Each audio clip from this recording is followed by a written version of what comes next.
Sana payagan ako ng mga magulang ko na gumala kasama ang barkada o kaya mga kaibigan dahil sana nga hindi na masyadong stricto ang mga magulang ko. Alam mo, para sa mga magulang, gets ko naman kayo na natatakot kayo pag gumagala ang mga anak natin. Pero alam niyo kung anong tip ko sa inyo? Kilalanin niyo kasi kung sinong tropa. Wala namang pinagkaiba ang mga anak natin sa atin. Pag napapagod tayo, syempre gusto natin mag-relax, magkape, uminom, kumain kasama ang barkada, ang tropa.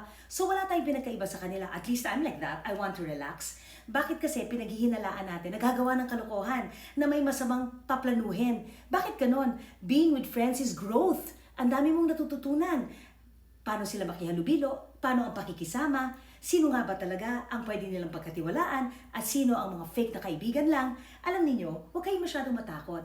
Habang nandyan tayo, tandaan ninyo na kailangan nila ng gabay. So turuan nyo sila kung ano nga ba ang tiwala. Yun lang naman ang hinihingi nila, hindi naman talaga kalayaan eh. Pero sana, we give them a little bit of trust and freedom. And we need to teach them that while we're still around. So huwag tayo masyadong matakot. Ang isa pa, kapag sobrang higpit, hindi naman necessarily nagiging mas disiplinado sila. Natututo sila magtago. Siyempre, i-filter nila. Naku, magagalit ang nanay ko at tatay ko, so hindi ko to pwede sabihin. Too much control does not really build character. It builds secrets. This Christmas is not about perfection. It's connection.